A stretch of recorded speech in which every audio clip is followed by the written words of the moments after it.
We are on. One moment. I'm sorry. We are on. This special meeting of the Board of Directors will please come to order. Will the secretary please call the roll? Director Carr, Aye. Sorry, here. Director Garcia, Present. Director Gokul Gandhi, Present. Director Herndon, Present. Director Leonard, Present. Director O'Halloran, Present. Director Simpson, Present. Vice President Taylor, In attendance. and President Peterson. Present. We have 9 present. As the Pledge of Allegiance was recited at the meeting immediately preceding this one, we'll move on to our land acknowledgement. We acknowledge that Milwaukee lies on traditional Menominee, Potawatomi, and Ho-Chunk homeland, along the southwest shores of Lake Michigan, part of North America's largest system of freshwater lakes. On this site, the Milwaukee, Menominee, and Connecticut rivers meet, and the people of Wisconsin's Menominee, Ojibwe, Ho-Chunk, Oneida, and Mohican sovereign nations remain present to this day. Before we begin tonight's meeting, we have a short announcement regarding interpretation services for the Spanish-speaking members of our audience. Buenas noches. Esta junta escolar se transmitirá en español para aquellas personas que lo necesiten. Para escuchar esta junta en español, por favor marque el número 312-626-6799. Repito, el número para escuchar esta junta en español es el 312-626-6799. Y por favor ponga el número de identificación o código que es 608-130-5362. Repito, el código de identificación es 608-130-5362. Gracias. Thank you. Pursuant to Board Rule 106, this meeting is being conducted virtually. Board members are participating in person from the Central Service Building.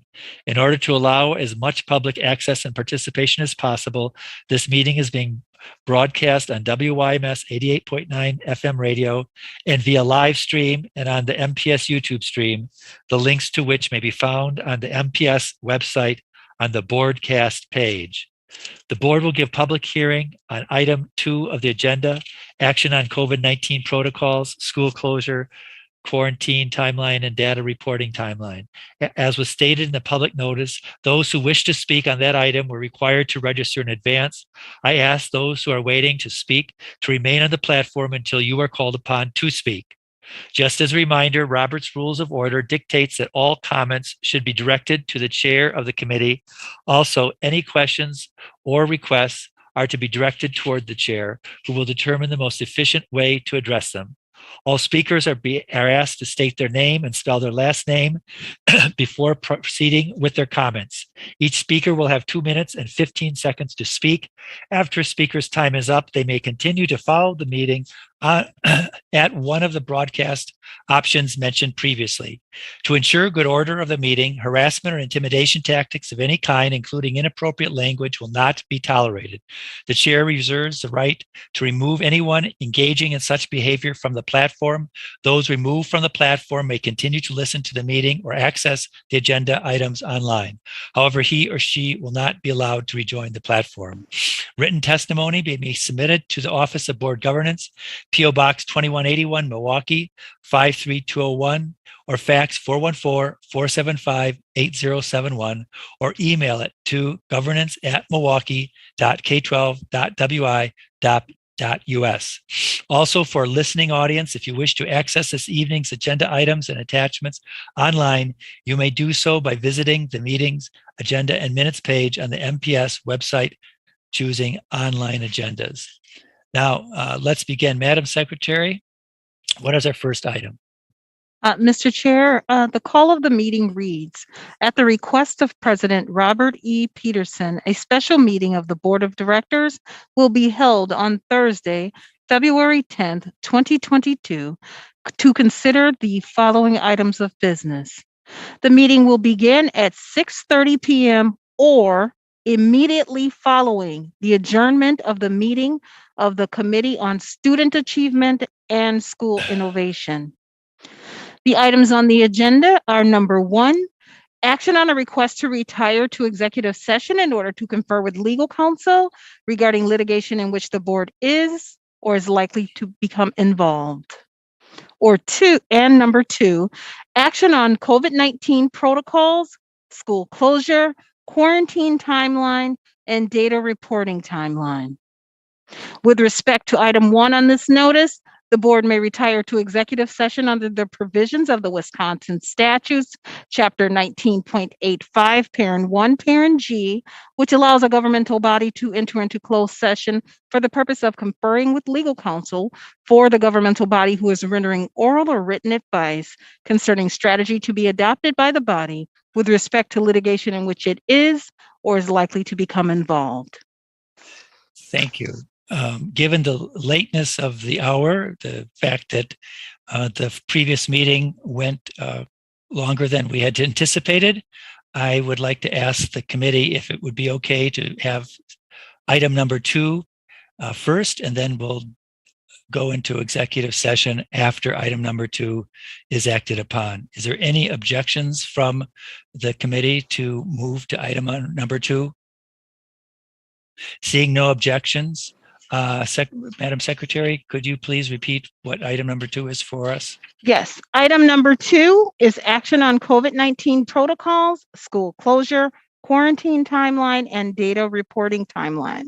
The recommendation is that the current COVID-19 protocols, as referenced in the attachment to this item, be reevaluated and adjusted if needed in accordance with the City of Milwaukee Health Department and the Centers for Disease Control and Prevention guidelines.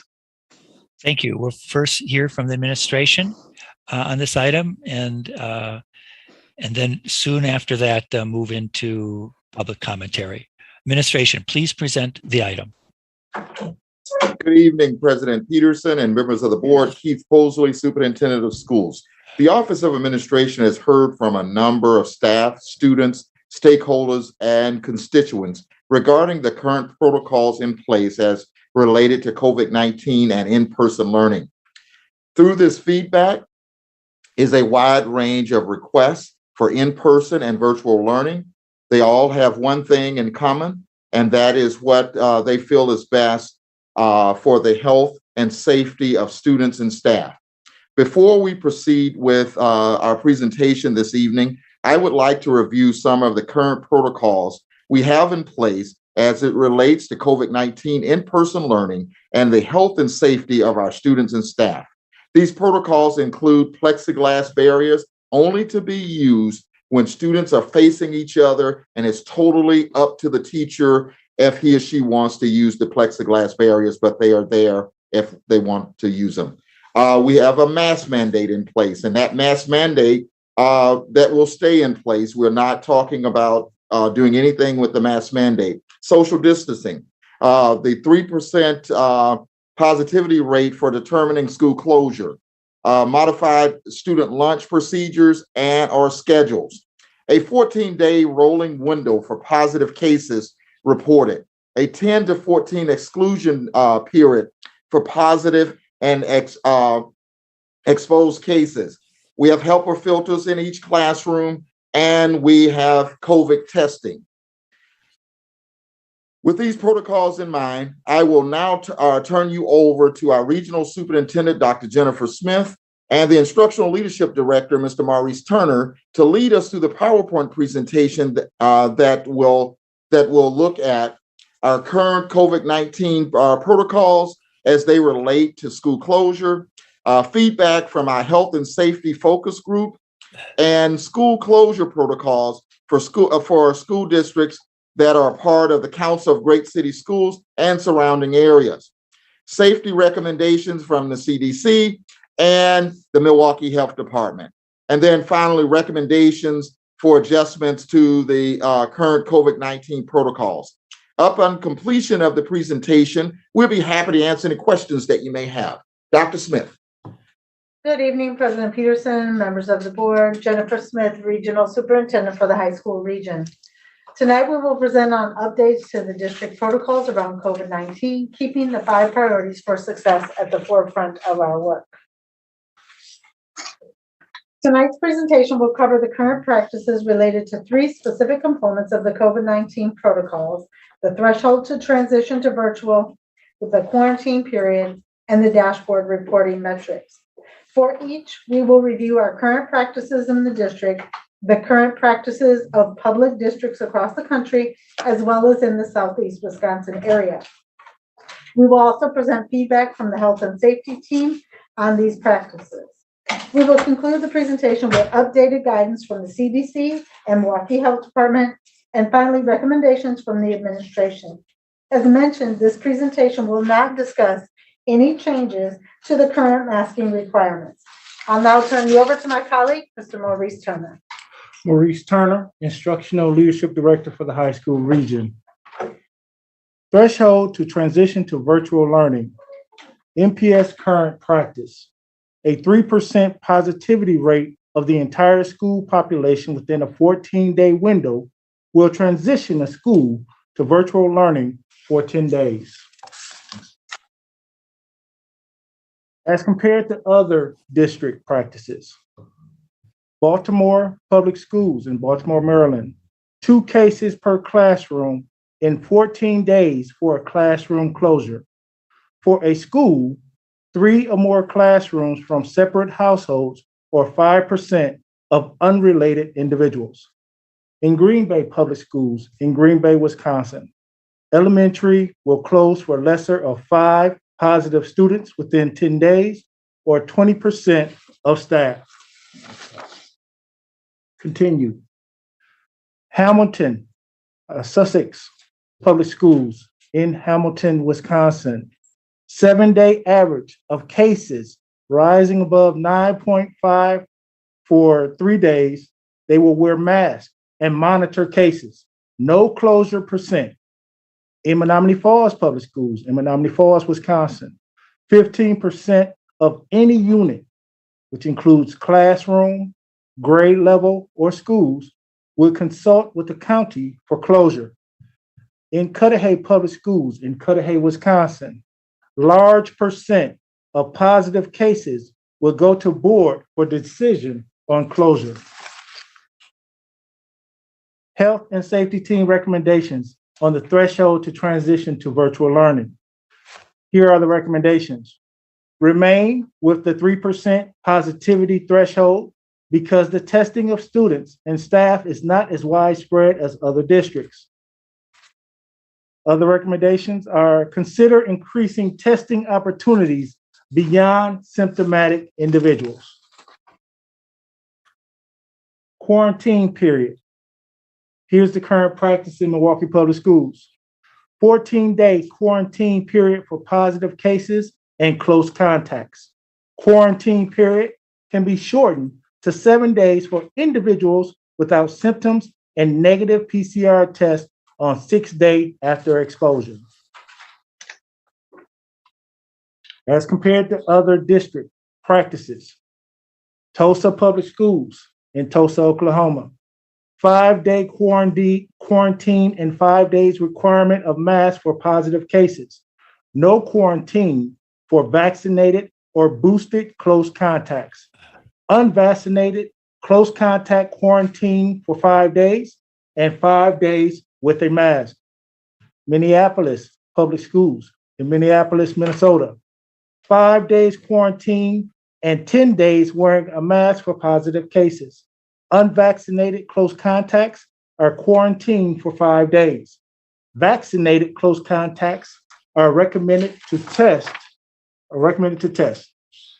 In Chicago Public Schools in Chicago, Illinois, 5 days of quarantine for positive cases. This is a change as of February 1st, 2022. In Cudahy Public Schools in Cudahy, Wisconsin, no quarantine for vaccinated close contacts without symptoms.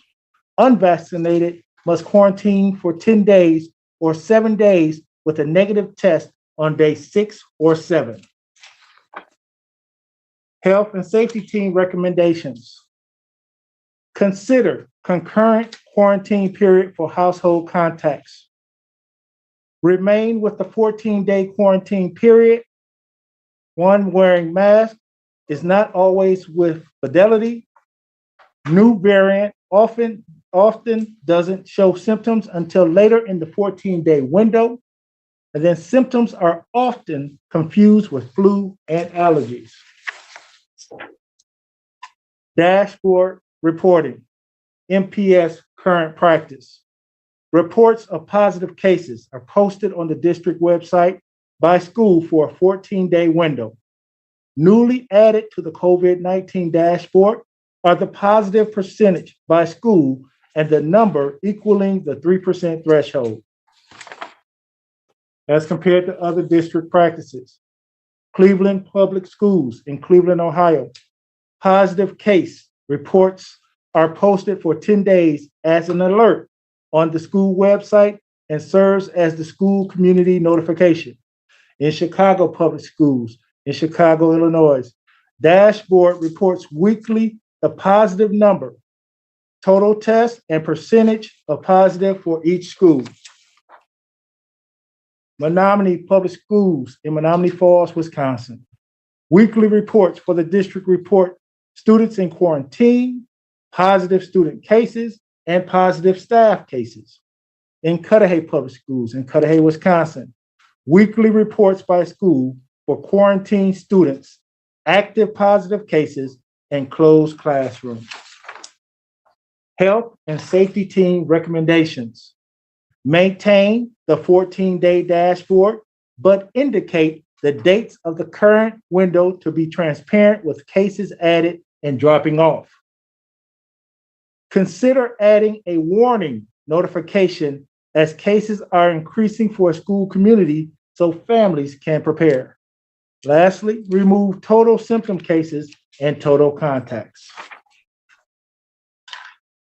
President Peterson, members of the board, Jennifer Smith, Regional Superintendent for the high school region. The slide you're currently looking at shows updates from the Center for Disease Control as of January 27, 2022.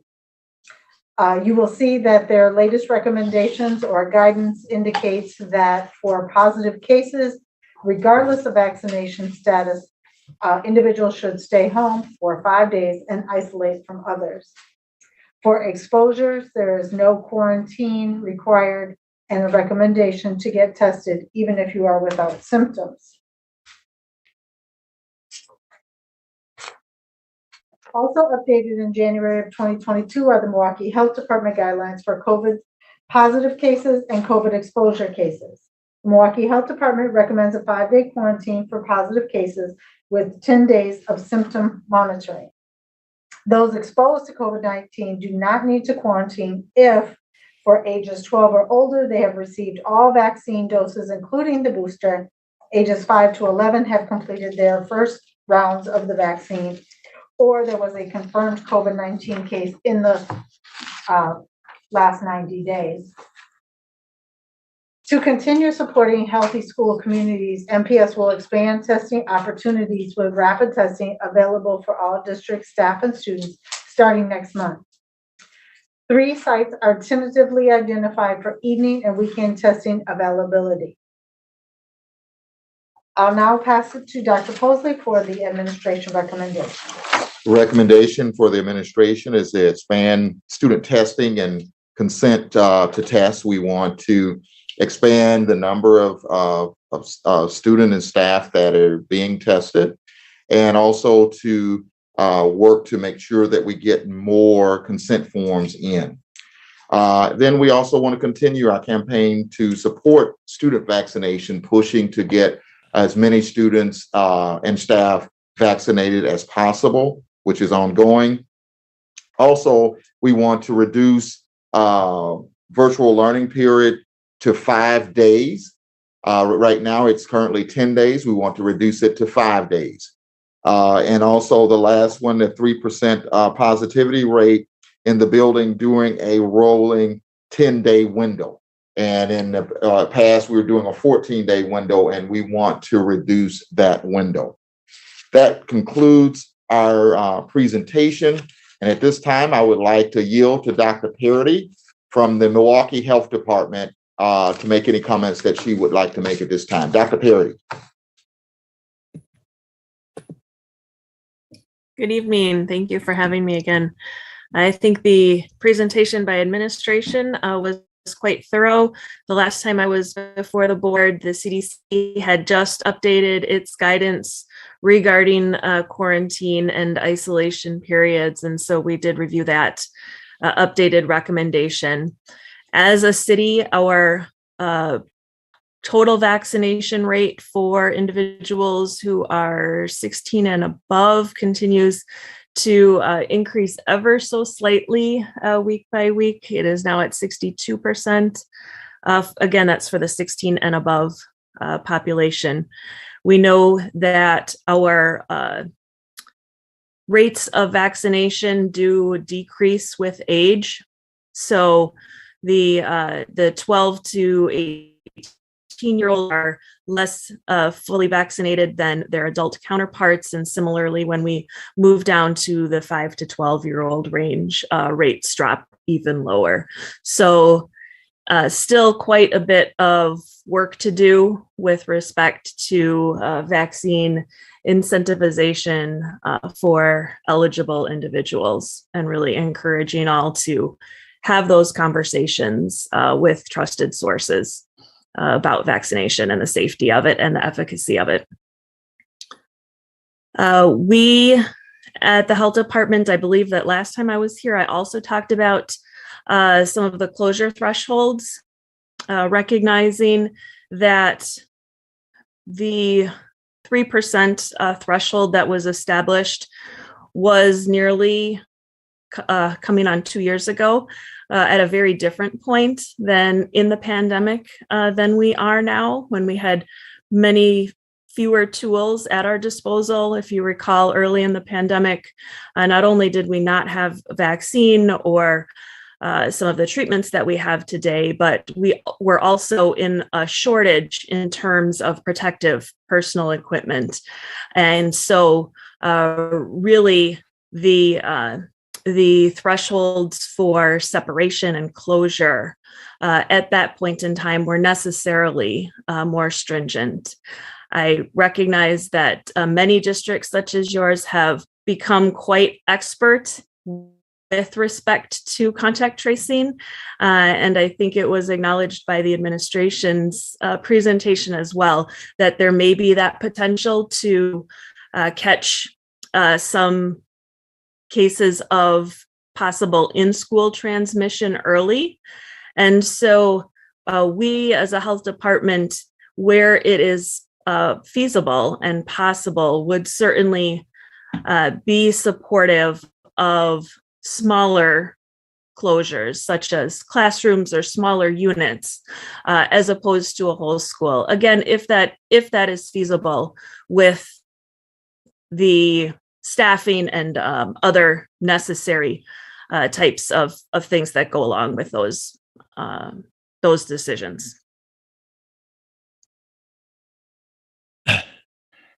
Thank you very much. Could you just be a little more explicit about what you just said in terms of what would be necessary to consider like a classroom by classroom closure having to do with contract tracing? What you said, if we have the necessary resources, what do you mean by that? So I think when you are thinking about a 3% threshold, it looks very different if that 3% is spread across all grade levels within a school building, as well as, maybe a combination of disparate types of students versus staff or faculty. Whereas if you saw some clustering of that 3%, say within one grade level, and could really isolate that to a specific possible, source or clustering of in-school transmission, might it be possible to consider, again, smaller disruptions to in-person learning? I think we'll just take maybe a few more questions of the doctor, and then we'll go to public commentary. So let's not talk. Let's just ask her in terms of as she is our guest, we can certainly have questions for the administration after the public testimony. Is there any person, member of the committee, who would like to ask a question? Director Herndon. You're muted. Thank you. It was kind of difficult to turn off. Good afternoon, Dr. Paradis. My question is simply this.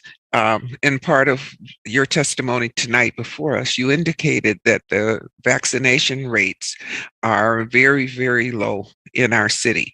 And the younger the children are, the more students that are not vaccinated. That being the case, to me, it means that it's more important for us to retain the 3%, especially in the elementary schools where this holds true. Would you agree? Well, certainly when we're looking at even the CDC recommendations regarding isolation and quarantine, with the potential for earlier return to settings, it always comes with the caveat of ensuring that you're able to adequately mask for the full recommended period of time, as well as to separate individuals when there are periods of vulnerability, such as eating or other times that a mask may come off. And that might not be feasible for many settings. We have found that for many of the early childhood settings and daycares that we work with, that those shorter timeframes are just not feasible for, the reasons that I stated, as well as the reason that you mentioned, is that many of the individuals are not vaccinated or unable to be vaccinated. Right. Thank you. That is correct. Thank you. Okay. And anyone else wish to ask a question? Director O'Halloran. Thank you. I was curious, with the 3%, does it make a difference from the health department's standpoint, or this seems to be an internal decision that MPS is making? And so I'm just wondering, with the 3%, is there, in your opinion, any justification or reason for it to be over 14 days or 10 days if it's 3%? Because when we talk about 3%, we're not saying that 3% of the people on one day are testing positive or reporting positive results, and then the following day it's over that 14 days. So I was just wondering around the time frame, if you have any insight into or recommendations around the time frame that would be used to determine the 3% rule. Doctor, please. No, the science of transmission really hasn't changed a whole lot. We know that transmissibility has changed with some of our variants for the virus, but in terms of the periods of potential infectivity, those have not been substantially updated or changed with the evidence that we have. So I would agree with your initial comment that is really your own internal decision making for what the acceptable time period is to consider crossing of that threshold. Director Taylor. Thank you, President Peterson, and thank you to the doctor as well, too. I saw the numbers of like the 14, the 10 days, and the 7 and 5. Also, is that more on us to institute those day periods? And when we go from a 10-day versus when you're talking about a 5-day, and this can be for the doctor administration, I just wondering about the percentage and how is that affected? Because that'd be like half of the days of quarantine versus coming back earlier. Well, part of the reason for the CDC's shortening of its recommended intervals regarding isolation and quarantine was looking at the data, in particular with the new Omicron variant, and recognizing that the peak of viral shedding that was able to be transmitted to others was really happening much earlier. So those day or two prior to symptom onset, and then the couple of days immediately afterwards, and not having the kind of long tail on the other end. We have also, thankfully seen a good number of individuals who have been vaccinated. And so also the recognition that although some vaccinated individuals have developed COVID, despite their vaccination, that they tend to shed less active virus, and so therefore are less infective to others versus an unvaccinated individual. Other comments, questions? Director Leonard. So I guess just a question regarding shedding. If a person is not showing symptoms, no fever, do we know how many of those people, what that percentage is that actually is shedding virus? Because when you look at some of the data out there, some of the research, it shows that percentage is not very high. And I'm just curious as to what you know about that. Yeah, that's a tricky one, because we know that the corollary can be true, that individuals who have had active infection can go on to shed a virus for sometimes weeks or even months afterwards. And we know that virus is often non-replicating virus, and so unable to be infective to others after that typical isolation period. That's where some of our testing strategies regarding whether we utilize a rapid antigen test versus a PCR test can come in handy. And I would imagine that much or most of the testing that is happening through the school district is the rapid antigen testing, which helps to indicate, particularly for those individuals who are showing symptoms, acute active infection.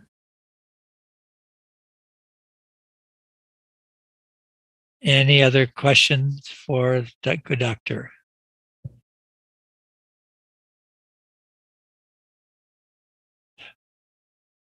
Okay, thank you very much for spending time with us and answering our questions. At this time, if it's okay with the committee, we'll go to public hearing. Is there any objection to go to the public hearing? Okay, seeing none, Madam Secretary, could you please announce the first speaker? The first speaker that we have registered that's on the platform is Sean Staples. Please state your name, spell your last name, and begin your testimony.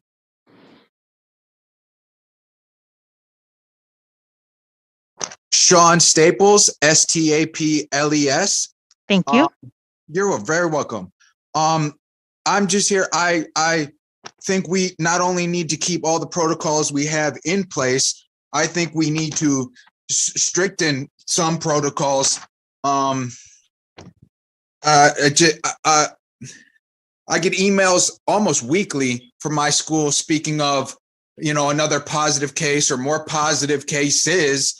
And we're a school of hundreds of kids, not even thousands of kids. And we already and that's with all the measures that are already in place.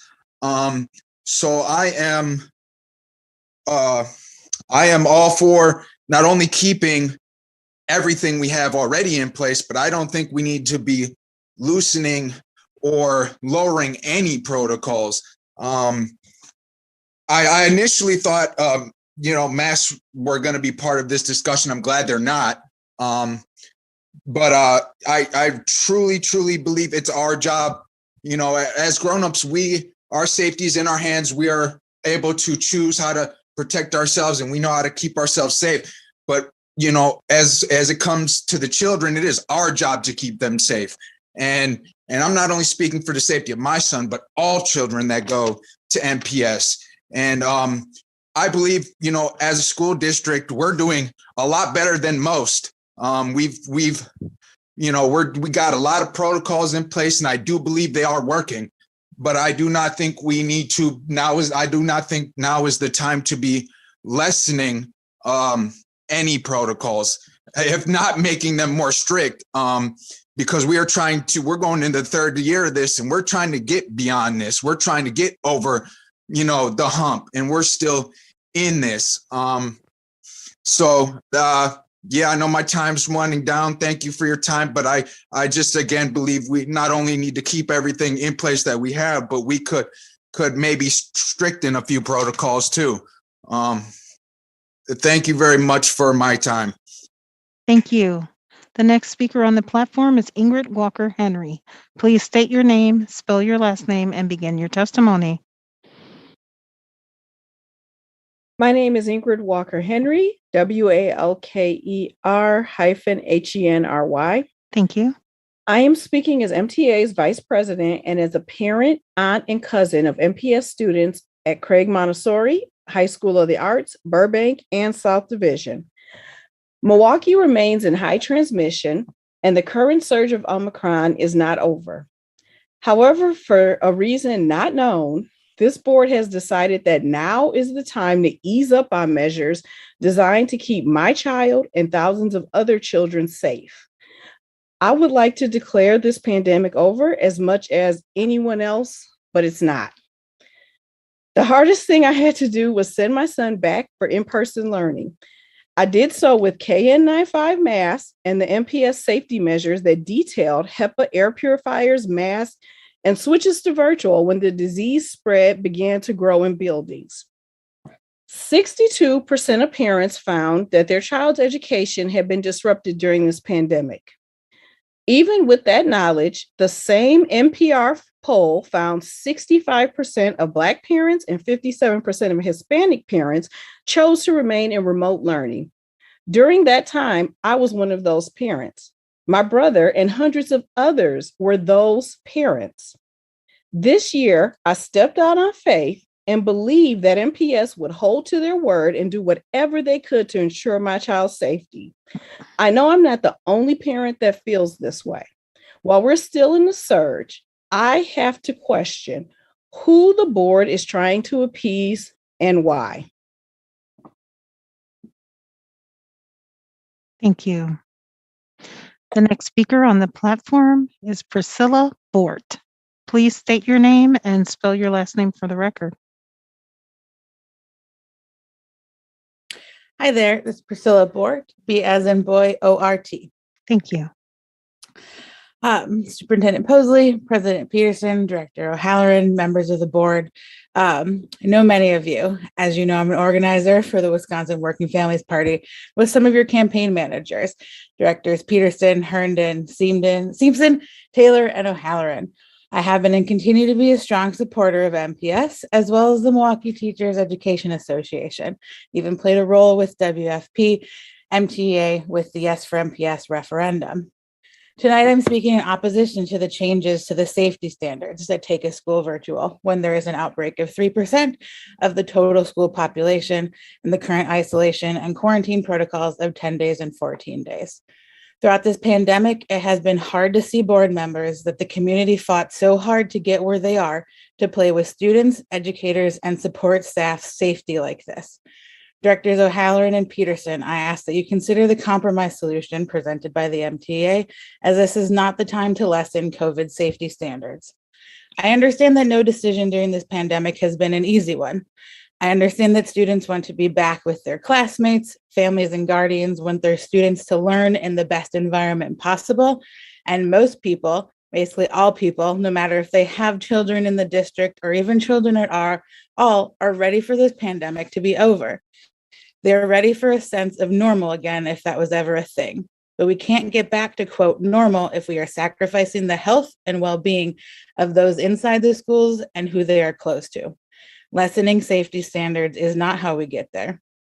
I, along with many others who have submitted written testimony or given verbal testimony this evening, ask that Board Directors Peterson and O'Halloran stop playing with the safety and livelihood of MPS students, educators, staff, and their families.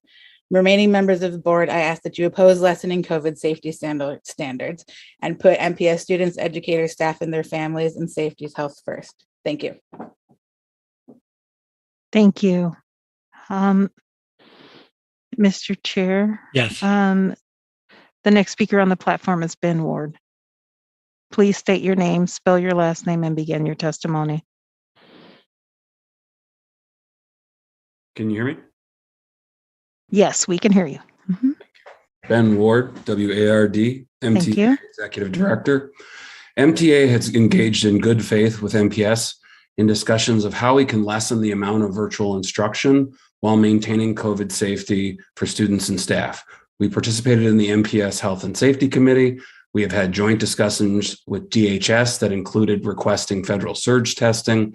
MTA offered a solution to decrease virtual instruction substantially while increasing testing.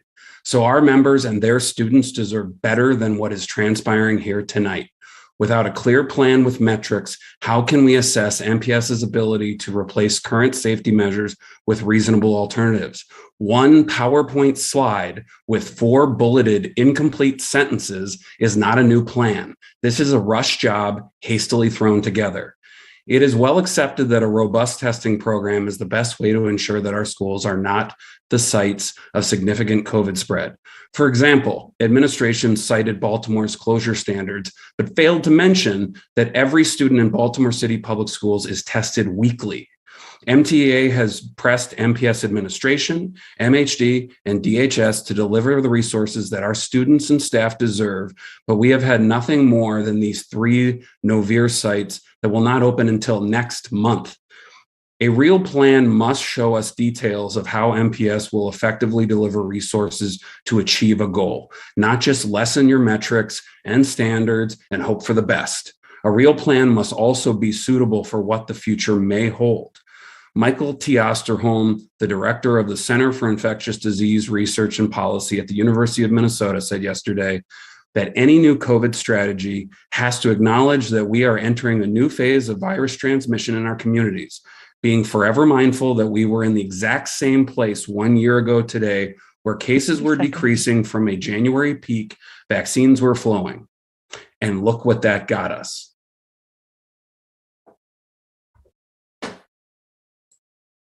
Thank you.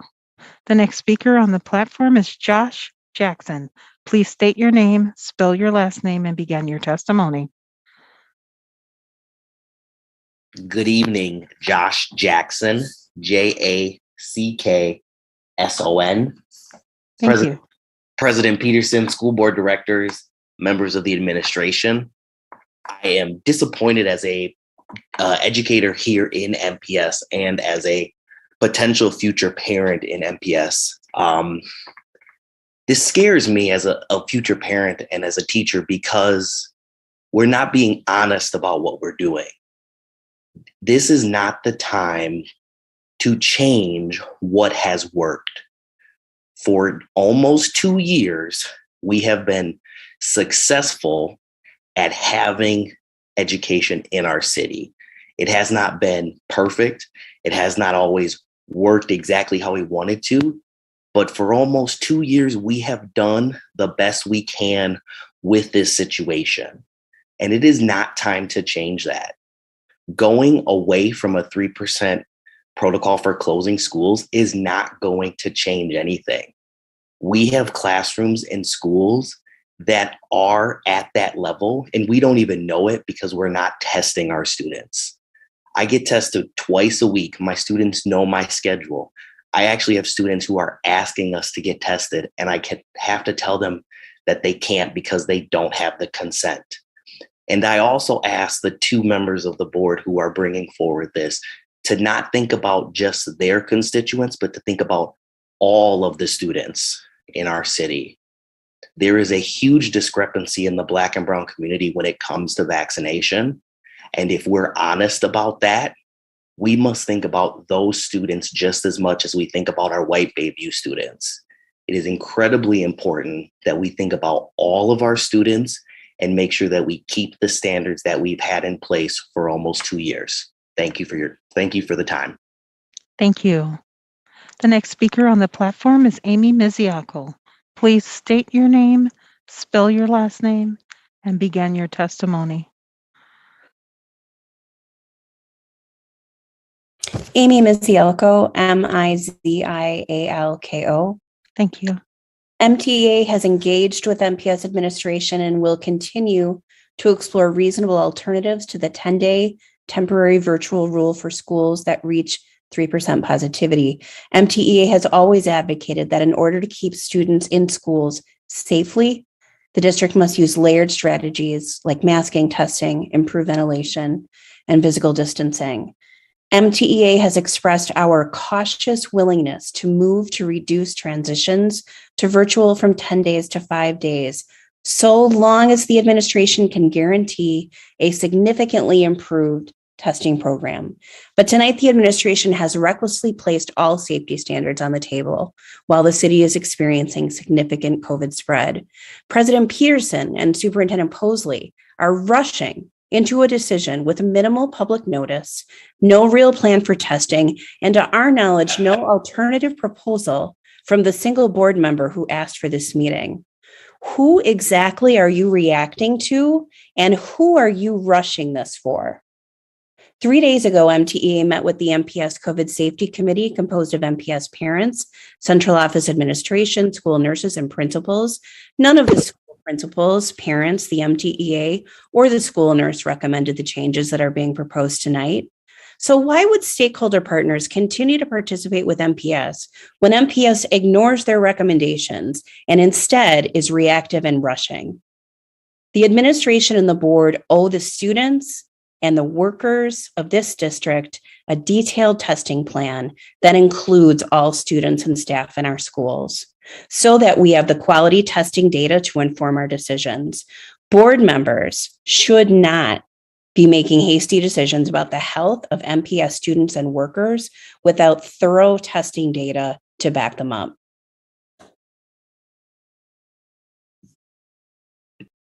Thank you. The next speaker on the platform is Nicolo Honorato.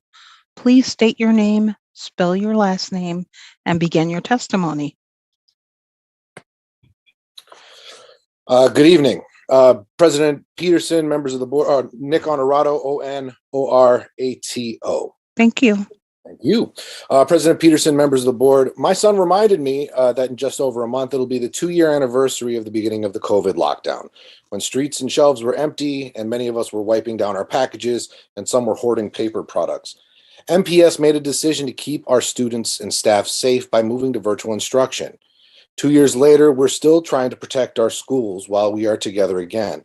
We're wearing masks with air filters and fans pumping. Windows are open to the balmy February air. We are in full classrooms with folks who may or may not be vaccinated or may not be COVID positive. We have prepared as best we can for the things that we cannot control, and we have safeguards to stop the outbreaks before it gets out of control. The 3% threshold acts as a circuit breaker, a backstop to an outbreak, and it's been working. As a parent, I track the positivity rates on the MPS dashboard, which now displays each school's percentage of infections and case count, and I appreciate that. It gives us the ability to plan if my kid's school is getting close, and thankfully, they've only gone over once. And a small minority of the schools have actually gone virtual using this metric. To weaken the safeguards that have been successful without a specific plan to replace it is unacceptable. I understand that steps can be taken to ease the burden on parents, staff, and students. A reduction of virtual instruction from 10 days to 5 days could be accomplished, but it would require adequate testing with timely results for staff and students, continued tracking for 14 days to see how cases are developing school-wide, not just track people who are symptomatic, and change must be evidence and science-based. The phrase that has been rolling off my tongue for the last 2 years is appropriate today as it was in March 2020. 30 seconds. The pandemic isn't over just because we're over it. We still have work to do, and pretending things are back to normal doesn't make it so. Thank you. Thank you. The next speaker on the platform is Sarah Gertner. Please state your name, spell your last name, and begin your testimony. Can you hear me? Yes, we can hear you. Okay, Sarah Gertner, Gruettner. Thank you. Good evening. Good evening, Dr. Posley, President Peterson, and members of the board. Changing the isolation and quarantine times from anything less than 10 days for isolation and 14 days for quarantine is irresponsible. We know that positive cases are contagious for 10 days and close contacts can develop symptoms up to 14 days following an exposure. Guidelines for returning early are strict mask wearing at all times. We know that this is not possible in our buildings as students wear masks improperly, not at all, or have to remove them for snack and lunch. We don't have staff or space to provide all these students with a place to eat or have their snacks, not to mention recess or mask breaks. We have to continue to follow the 10 and 14 days as we can't and won't be able to follow the strict masking guidelines for early return. With that being said, we can reduce the time a school is closed from 10 days to 5, which still gives us the break we need to stop the spread in the school buildings. At the 3% threshold, we have only transitioned 22 schools in 7 months, which is not an excessive amount by any means. Keeping our threshold at 3% over a rolling 14-day period is not unreasonable. Changing the threshold to a 10-day period without explanation or reason is confusing and unsafe. Our rolling 14-day standard makes the most sense as close contacts can develop symptoms up to 14 days following an exposure. With less than 10% of our student population vaccinated, we need to continue to be aggressive with our policies in order to keep our schools open, staff, students, and families safe. We only have a few short months of school left. There's literally no harm in continuing to follow our mitigating strategies for a few more months to ensure COVID cases are decreasing, vaccination rates are increasing, and to start to really talk and discuss about what the 2022-2023 school year will look like. I leave you with this thought. I have fought as a school nurse to keep our staff, students, and families safe and our schools open, only closing when absolutely necessary, working extra hours to contact trace, etc. If this board no longer cares about keeping our students, families, staff safe, then I refuse to continue to care more than you do. Thank you. The next speaker on the platform is Devin Pollock. Please state your name, spell your last name, and begin your testimony. My name is Devin Pavlak, Pawlak. Thank you. President Peterson, members of the board, COVID is here to stay, and tonight's board action is a timely and an important recognition of this fact. No virus can change the rights of us, the students, to a stable and high-quality education. Tonight's actions are crucial. I need not repeat the multitudes of alarming studies suggesting years' worth of learning loss, stunted social and emotional development, and lost future income caused by virtual instruction. I need not repeat the impact sudden school closures have on students and families, as parents scramble to find childcare, take pay docs, or even lose their jobs to help their students succeed. I need not repeat the studies showing schools are low risk for transmission. Yet even if they were spreading COVID, they must be the last places to close and the first places to open during COVID waves. Next, previous speakers have suggested that they're speaking for all of the students when they say that no COVID precautions can be lifted. But ultimately, the students can speak for ourselves. While the COVID precautions that MPS is currently are enforcing are essential, there's one measure that causes far more harm than good.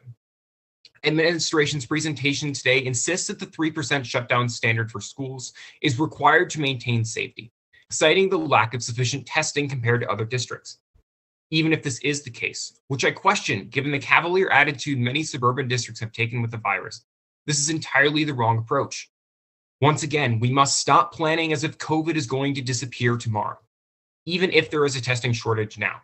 If any effort is put forth by this administration, there will not continue to be a shortage of tests in April or in June. There will certainly be no shortage at the start of the next school year. Yet the 3% standard, arbitrary as it is, will inevitably outlast any shortage, continuing to create harmful instability for our students. The school board today takes a great step towards managing COVID in the long term. Yet students with their education upended, just one step isn't fast enough. Eliminate 3%. Thank you. Thank you. The next speaker we have on the platform is Maria Gagnon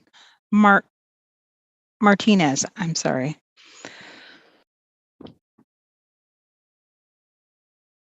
Hello, can you hear me? Yes, we can hear you.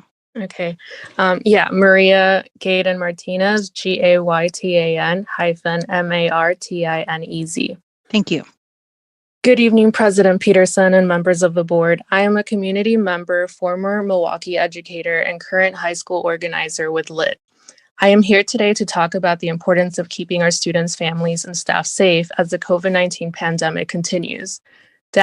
Data from the city as of 5 days ago shows that although there is a decrease in positive cases from last week, the city remains in the extreme transmission category. When determining changes in COVID protocols and policies, MPS must consider the impact those changes will have on students, teachers, staff, and families who are immunocompromised, who live with or care for elderly family members, or who may not have easy access to vaccines or medical treatment in the event that they get severely sick. In order to keep those that are most vulnerable in mind, while also balancing the needs of parents and families who have voiced their concerns about the detrimental effects of virtual learning, I urge you to maintain the 3% threshold while amending the virtual policy from 10 to 5 calendar days. However, the only way this change can take place is if the district provides more opportunities for testing, such as testing all students once that 3% threshold is reached, and ensuring there are symptom checks and rapid tests for re-entry. Obtaining testing permission slips should be one of the top priorities for all schools, and the board should urge administrators to utilize any available staff to conduct further outreach in order to get those permission slips. The district should also maintain the 10-day and 14-day quarantine and isolation protocols in order to ensure that we are meeting CDC guidelines and not adding unnecessary pressure to our already overburdened staff by having them struggle to strictly enforce isolation and masks during eating and drinking periods. It's time for the board to truly prioritize the health and safety of our community and take testing to the next level like many other large districts across the country have been able to do. Thank you. Thank you. Mr. Chair, that completes the speakers who are on the platform to speak on this item tonight. This item is back with the board. Thank you very much. At this point, I'd like to have people ask questions of the administration or make comments. Just raise your hand and we'll go. I see Director Simpson, Director Card, Director Gokul Gandhi, Director O'Halloran in that order. Okay, Director Simpson. Thank you so much, President Peterson. I actually have a motion up for discussion as we move through this evening. Okay.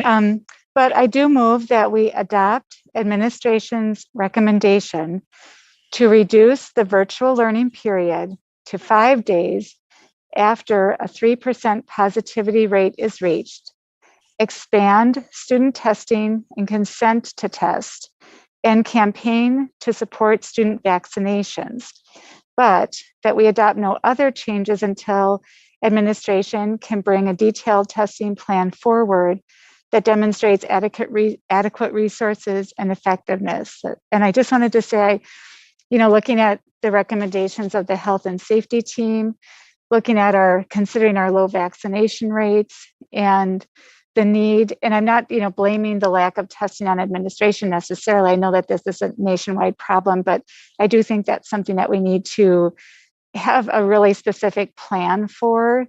So that's where this motion came from.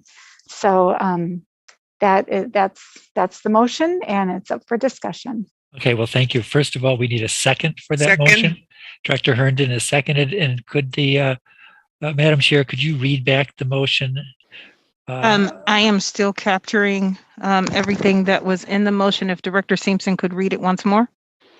Director Simpson? Absolutely, Dr. Mannon. I'm sorry, I was trying to go really slow. Okay, so I move that we adopt administration's recommendation to reduce the virtual learning period to 5 days after a 3% positivity rate is reached, expand student testing and consent to test, and campaign to support student vaccinations, but that we adopt no other changes until administration can bring a detailed testing plan forward that demonstrates adequate resources and effectiveness. Okay. Given the fact that that's a fairly broad motion, I still think asking the superintendent questions about what he has are in order. So people are welcome to ask the administration questions and/or speak specifically on this motion. Dr. Gokul Gandhi. I just have two questions. One, in your conversations with, the Council of Great City Schools, we know that testing is a national problem. So can you just speak to what you've heard about testing availability and accessibility in other districts? Because I'm hearing that testing is important and I agree. But again, I'm worried that we're going to commit to something that is just actually like, there's just not even the infrastructure. And so I just want to know, I want to know what you're hearing from your peers. Like, are they able to access tests, or is it a problem everywhere? Administration. President Peterson and members of the board.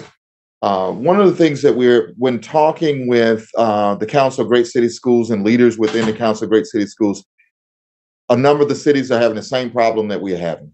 And especially when it comes to rapid tests, PCR tests, and also having enough people to do adequate testing on a daily basis. We have Summit Labs that we're working with and trying to get up to a robust number that has been consistent across the country of trying to get that to happen. And, there are some anomalies of some districts that are doing better than others, but for the most part, we are all in the same situation. I have Adria Maddalini here, and she can speak to what she is hearing because she's directly working with Summit Labs on our side as well as Naveer. But the thing about it is that we are, Director Gokul, we are having those same problems that they are having around the country, around tests, and especially when it comes to rapid tests. Adria? Dr. Gokul, members of the board, Adria Maddalini, Chief Human Resources Officer. I am happy to say in working with Summit Labs that we have been able to attain more rapid tests and testing supplies from state DHS. We also were allocated a supply from the federal government. We're one of 5 districts in the state of Wisconsin that were awarded the testing kits. It's been a huge support. We have had no issue with the PCR test supplies. We have been able to have those on site and available. The real issue is the staffing and having the people to administer the tests.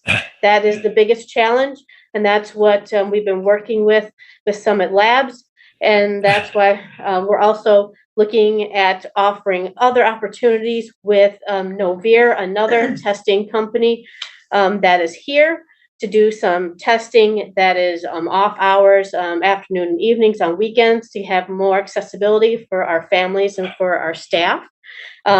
They have also made it clear that they have the antigen test, the rapid test that I think people are most interested in. And they have the staffing capability to run those extra sites on a regular basis. Summit, I will say, has been a great partner, and they're working to continue to staff up, and they are continually to have testers at every location every day. So they're approaching having 100, testers, and they're going to continue to hire so they can reach that capacity. And even in the event that they haven't had that capacity, they have a hotline system. So if there's ever someone at a school or at a site that needs a test, you just call, and they have the hotline testers that run out and dispatch to any of our locations as needed. So thank you. Any follow-up? Yeah. So, and just to be completely honest, do you feel that if a school or multiple schools, right, in 1 week were to shut down, that we would have the capacity to be able to test every single student at this point? And if it's a no, then I would just rather you tell us now, because it does, then that's a different conversation. Administration. Director Gokul Gandhi, members of the board, Adrian Madelani, Chief Human Resources Officer. I believe we do have the capacity. If there's a situation where there's multiple schools that need to be that close and we need to do testing, they can do that in a strategic manner. I think they can do the testing. I think the biggest concern and then the strategy is getting the consent to do the testing of the students and the staff, right? I believe we have the capability of, with the testing, the kits and the staffing, give them some notice. I mean, between our relationship with Summit and Novir, we're bringing a second one on.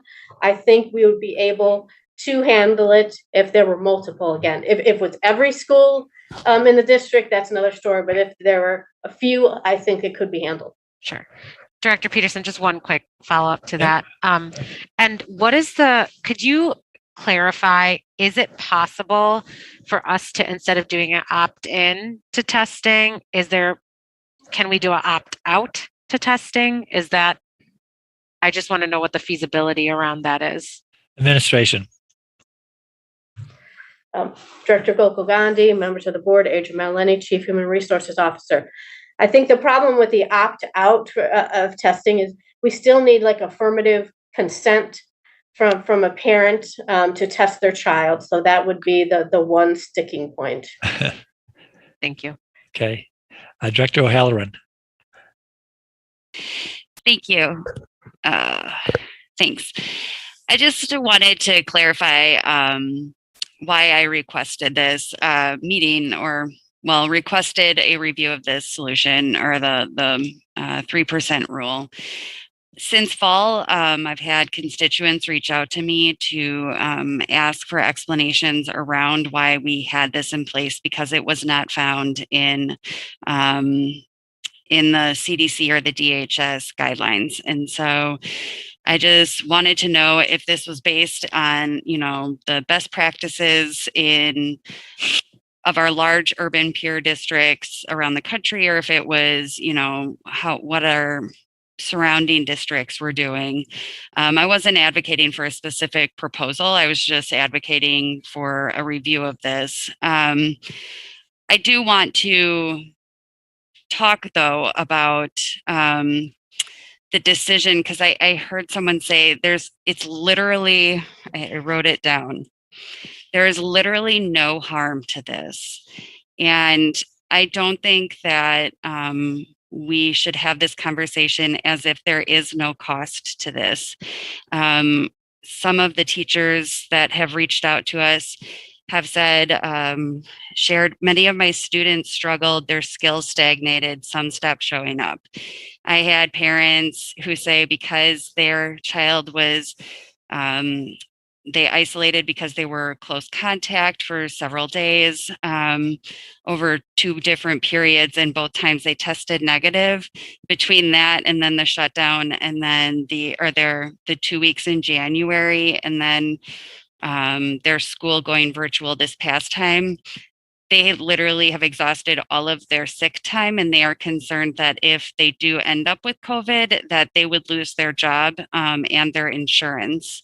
And one parent did share that at this point, with the asynchronous work that was assigned, their daughter was not getting the math assignment, and the mother just said, at this point, my daughter's math is above my tutoring skill set. So there are some costs to the going virtual, and I think that we should acknowledge them. And so I just wanted to review that, if this was the best practice from large urban peer districts and how they were handling it. And if there were any way that we could discuss alleviating some of that burden. So I also, I guess, to come back to a question then, do we have data that would suggest that once a school hits 3%, then, on the 14th day when it hits 3%, do we see the days following that there is a dramatic increase that would suggest like, oh, once we went virtual, we did prevent an outbreak? Or is there anything that we can use to tell our parents that this is the reason why we are asking you to pay these high prices, or pay this high cost, I guess?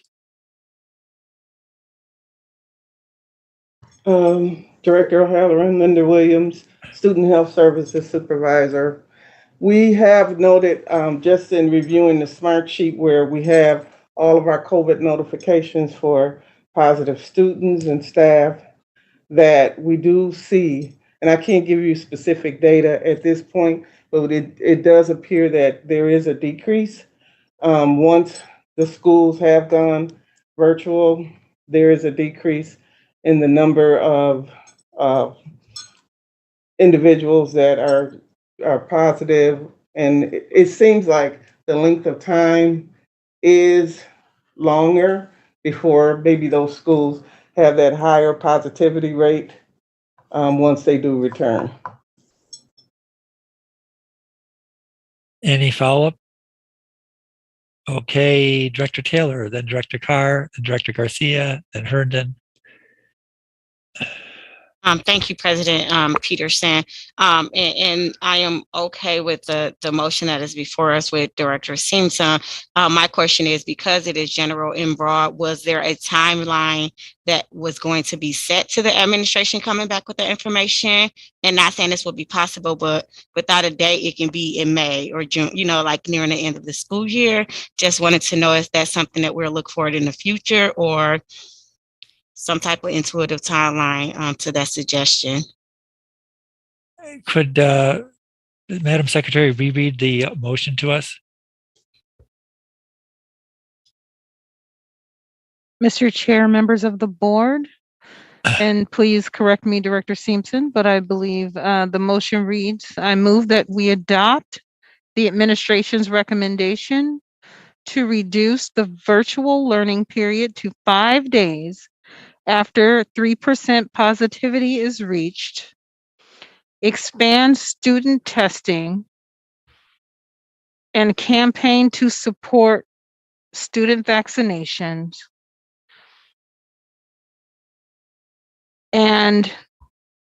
but that we adopt no other changes until the administration can bring a detailed testing plan forward that demonstrates adequate resources and effectiveness. Director Simpson. Just one little, so in the sentence that said expand student testing, I did say and consent to test, just because that was part of administration's recommendation. Yes. Okay. So noted. Okay. So there is no timeline. It's obviously written in such a way it's a sense of urgency. But so, Director Taylor, any other comment? Okay, and I get we're saying a sense of urgency, and maybe we'll talk about it later, but I would definitely like to see a timeline because it is a sense of urgency. And then also, I did hear the administration say we do have the capability to test, but given I've been hearing in other rooms that the testing, there's a shortage for tests, I just don't want us to go forward. Once again, I believe Director Gopal-Gandhi said it as well too, stating that we're going to do something, and then next month we hear that we would like to, but we don't have the necessary tests to do the testing. So, administration, could you repeat what we know about testing, about whether or not we have the test now? I thought I heard that we do. I also heard that we have some lack of infrastructure in actually administering the tests. So could you clarify that, please, administration? President Peterson, members of the board, Adrian Marileni, Chief Human Resources Officer.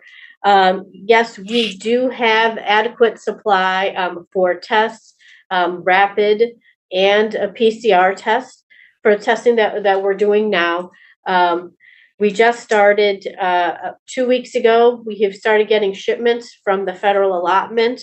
As I mentioned, we're one of 5 school districts in the state of Wisconsin that are getting bi-weekly tests, of rapid tests from the federal government. We're getting about, I want to say 4,800 a shipment. So every other week we're getting from them on the rapid tests. State has another supply.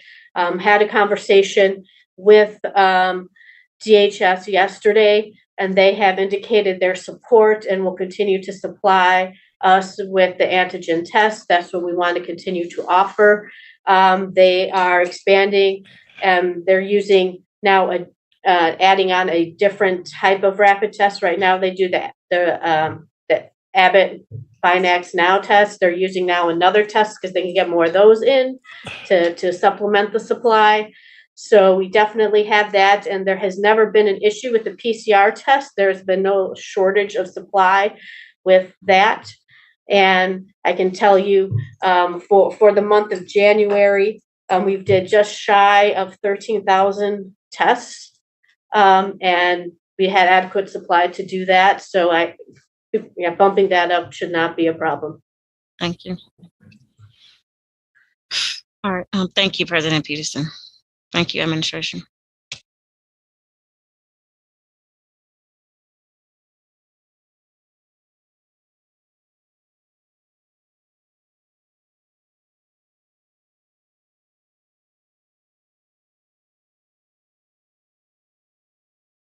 Mr. Chair. Muted.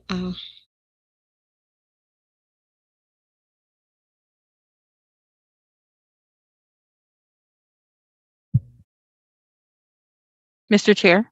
Yes. Okay, I wasn't for sure if your microphone was muted. Mine isn't, but I think Director Carr's is. Oh, we didn't hear you speak. Did you call Director Carr to speak? Yes, Director Carr, can you? Okay.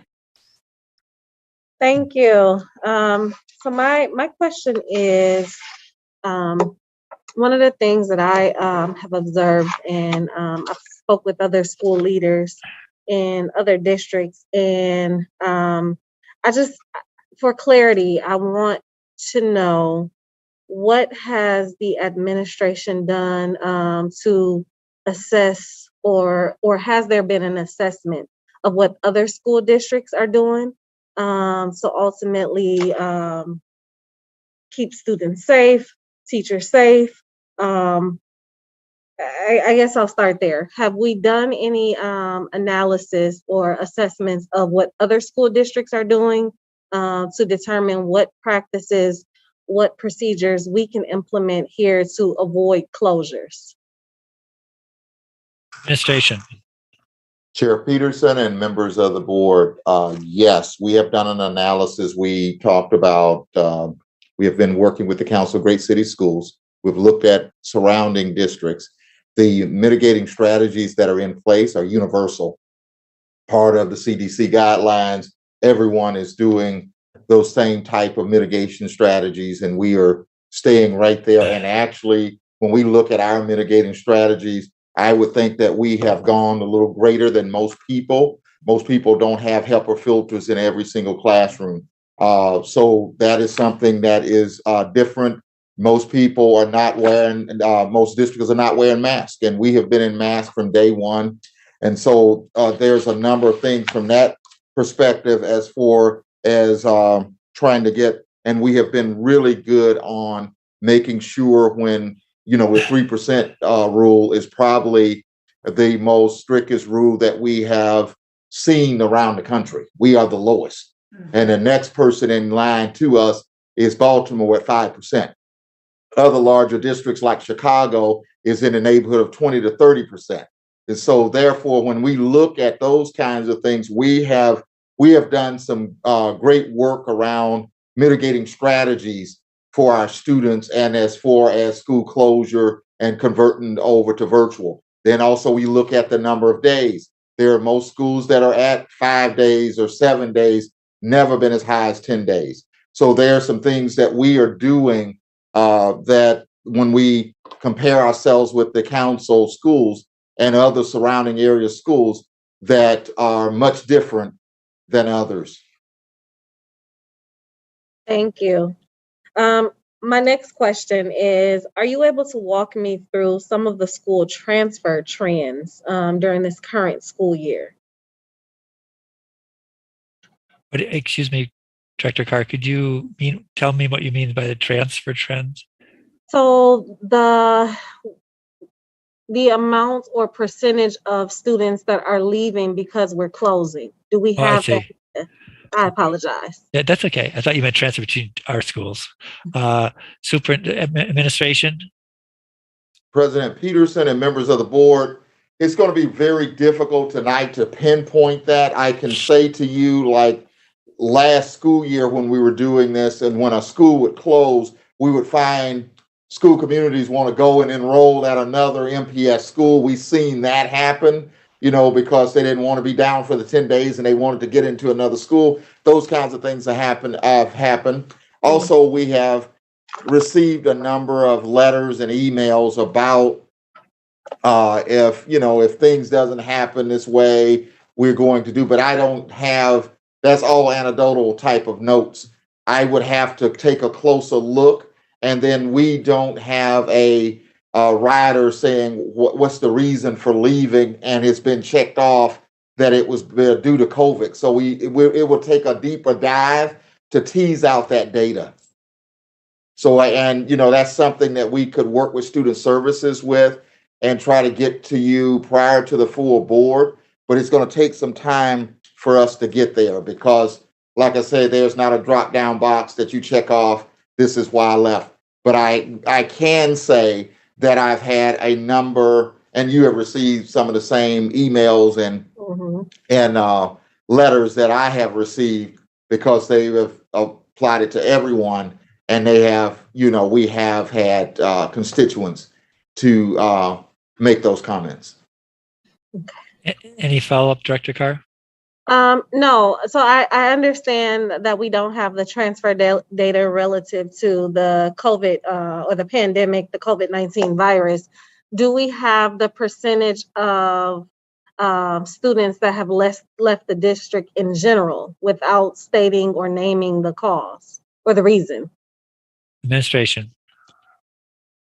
President Peterson and members of the board, the only data that I would be quoting would be what we had at Third Friday and the numbers of the district that was down. We were in the neighborhood of roughly about 6,000 students that were down. But, and that could be due to a number of different things, not just necessarily that we're not in session or anything of that nature.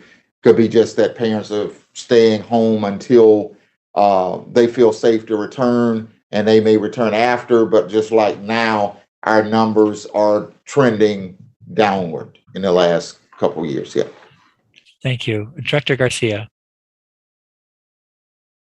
Yeah, so I just wanted clarification from the recommendation that the administration brought forth with the 4 bullet points, and comparing it, I suppose, to the, what we're voting on to adopt with the motion on the floor.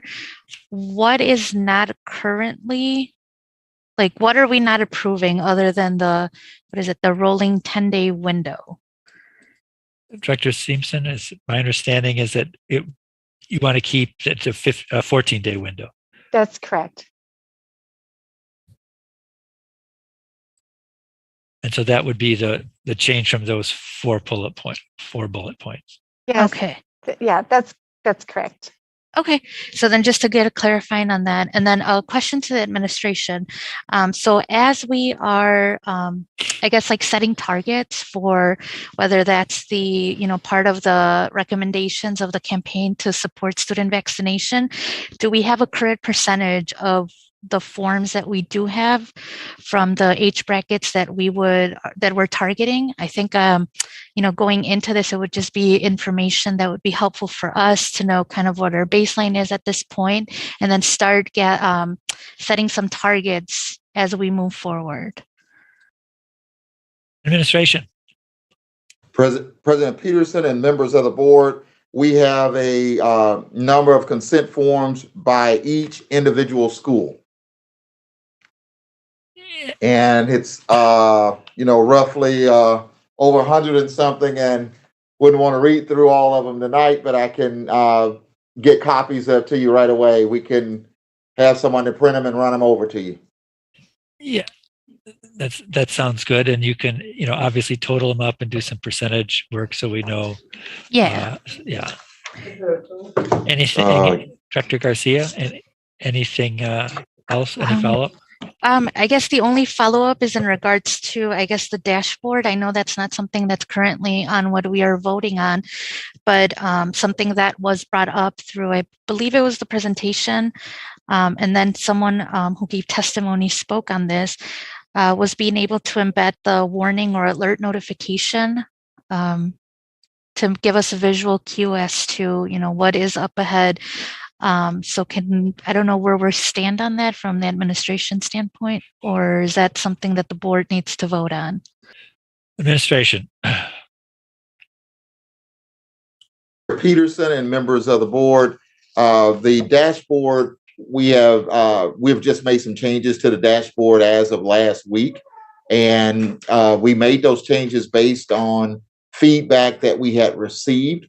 And as far as what the feedback now, the new feedback is that the people seem to be satisfied with the changes that were made. We have not heard anything different since we made the corrections that was asked of us. Okay, those are all my questions. Thank you. Director Herndon. Mr. Chair? Yes. Before we continue, I'm going over the motion and listening to the conversation, and I just want to be sure that I am capturing Director Simpson's motion correctly. There was a question recently asked about the 14 days, which is currently in place. And so Director Simpson's motion states that she moves to adopt the administration's recommendation. However, the administration's recommendation includes a 3% positive rate in the building during a rolling 10-day period. So I'm just wondering which points of the administration's recommendation are we adopting? If I can try, well, Director Simpson, go ahead. Yes. I'm looking at page 19 right of the PowerPoint where the recommendations are laid out. Mm-hmm. So basically it's everything that's there except maintaining the 14-day rolling window instead of reducing that to 10. And the reason that I kind of stuck with the 14 really has to do with, people getting tested and the length of time you have to wait to get those test results back. And we know already our numbers are underreported. So it's really just to keep that cushion there. So noted. Thank you. Okay, Director Herndon. Thank you, Mr. Chair. I had a question, and that was for administration. Do you have a number on how many schools have been virtual so far since August school start? And the reason why I say that is I listened to some of the testimony tonight, and one person said something about 22 schools.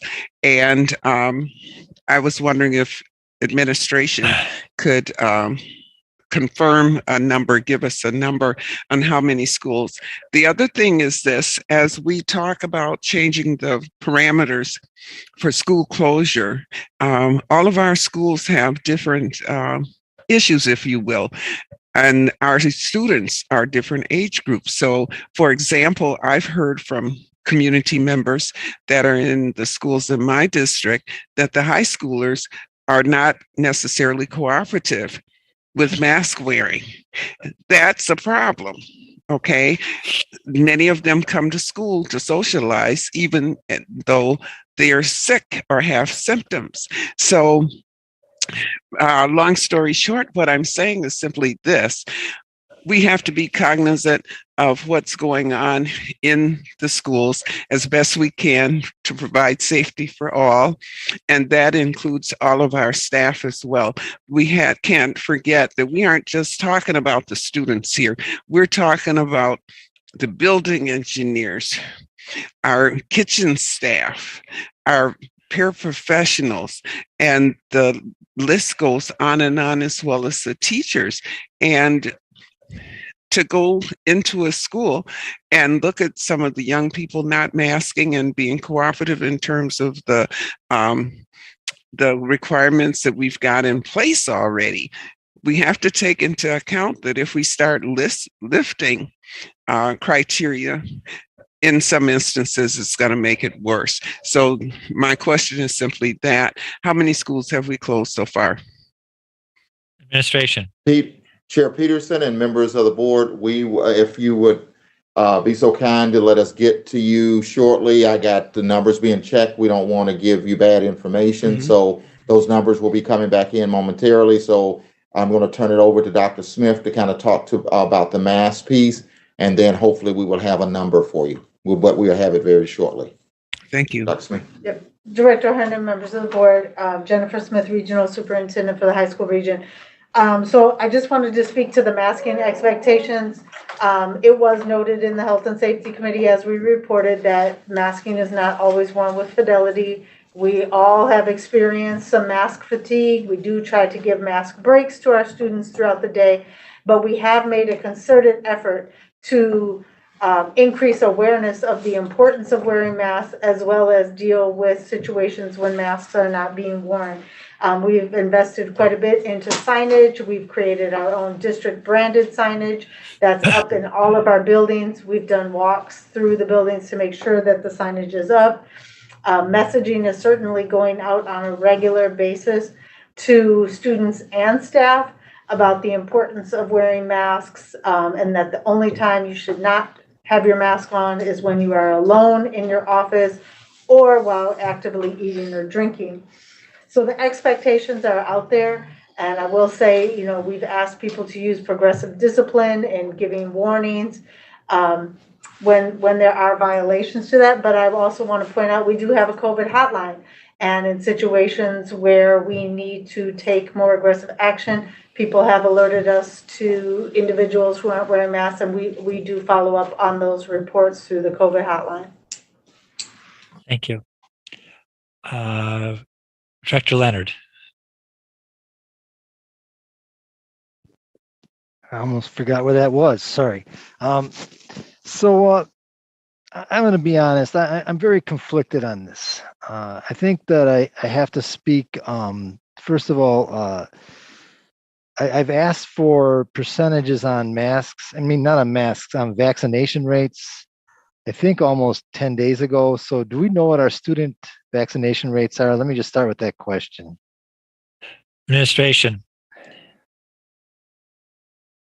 Chair Peterson and members of the board, the vaccination rates that we submitted in Friday updates this past week, the percentages that we have.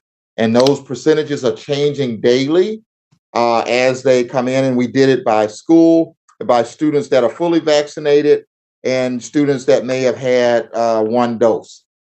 Okay, so. And we could get that information over to you as well. All right, because this still comes down to a vaccination problem. And I don't, having been a science teacher most of my life, I don't have a problem with us revisiting this policy. I disagree with being upset about that. We have to revisit this. This is a virus. It is very fluid. So of course we have to look at our conditions and our mitigations over a course of time. It's going to change. I do agree that we may be going too early on this.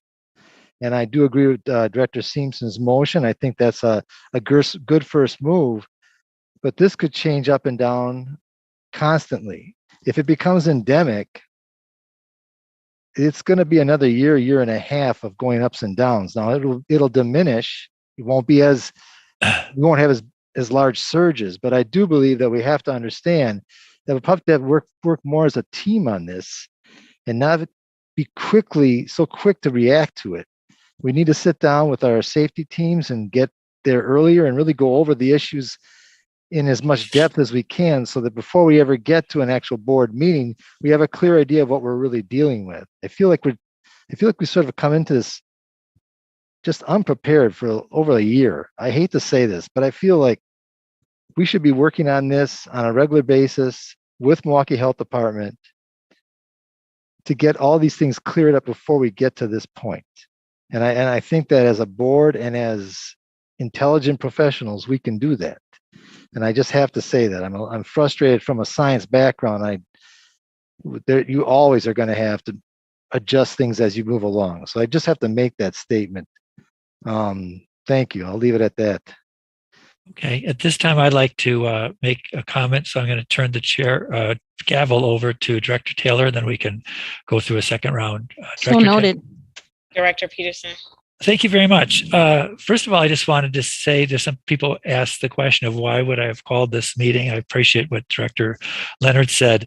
As a citywide representative, I get a lot of calls, letters, and I've gotten a significant number of letters and calls by parents and teachers who are concerned about how many times schools are being closed and how it might be 20 kids out of a school of 600 that are causing the closure, and then the 580 kids are out of in-person learning. And I see it as my responsibility to give voice and allow voice for people throughout the city, not, whether or not people supported me for office or not, it doesn't really enter in. And I think everybody notices, at least if you read the newspaper and listen to the note, that this is a big conversation going on now in many cities, in many states.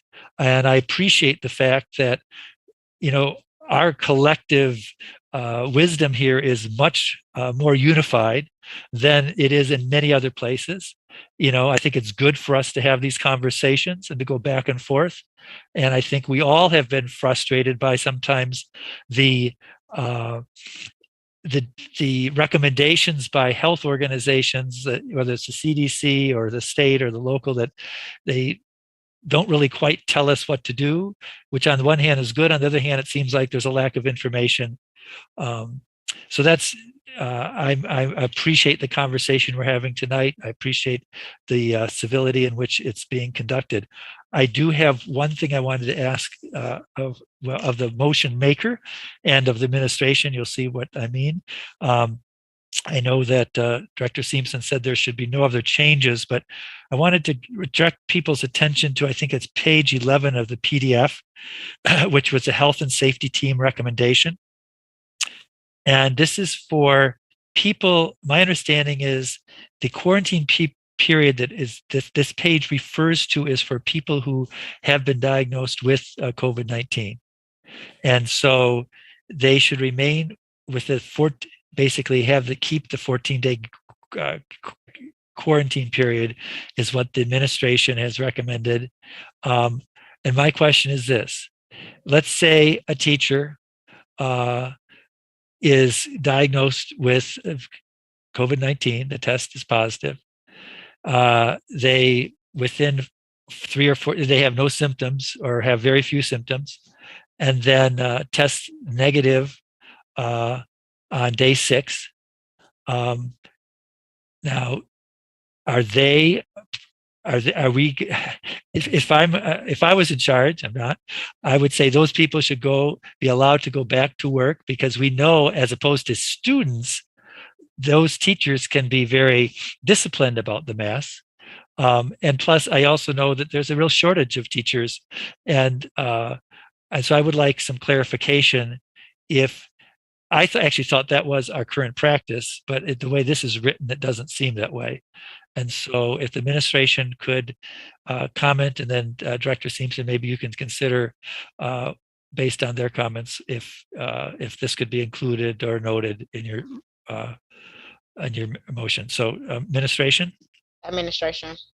Oops, sorry. Vice Chair Taylor and members of the board, just to start out, I want to say that there have been 24 school closures from August until this point, 24 school closures.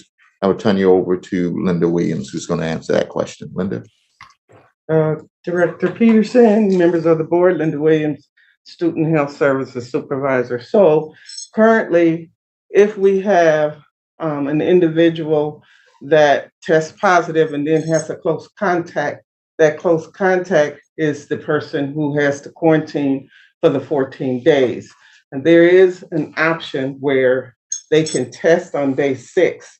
And once they get their test results back, if it's on day 7 and they're asymptomatic, they can return to work. That is an option. Okay, so that's our current policy. Administration. Director Peterson asks, is that the current policy? Correct. Okay. Thank you. If I can just state, I mean, I think that would be worth knowing because it wasn't clear how it's written. And I know we want to encourage teachers and then at all educators, all workers for MPS, I should say, if they are in that place, please get a test on the 6th day so you can go back because our students need you. All right, Director Peterson, any other questions or comments? No, thank you. All right. I'm passing the gavel back. Okay, Dr. Golka Gandhi. Noted. Can you give us an estimate of the range of consent forms? So, what's the number of the school that has the least amount, and then what's the number of the school that has the most amount? And I realize that's proportional. I just want to get a range. Administration.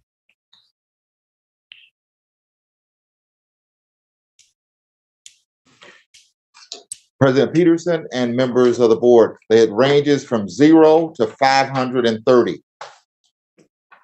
So just to clarify, some of our schools, we're not even able to test any students. On site. On site. On site, yes, on site, correct. Okay, thank you. Okay, Director Taylor. Thank you, President Peterson. I just need us to go to clarity too, because President Peterson, you just added something. When we say that we are accepting the administration's recommendation, I really believe we are amending it because there is a significant change when we're talking about on page 4, and then the information that you added on page 7, as well as I think about the individuals who are either watching or listening. So is there any way when we think about, I guess, page 4 and 7, maybe to take a couple minutes, but are we able to show that visually and then also ensure what we're talking about? Because unless somebody can correct me, if we're not going to go with everything the administration said, we are basically amending the administration's recommendation with Director Simpson's, and then making sure that that number or page 11 that you pointed out was also part of it. I see. I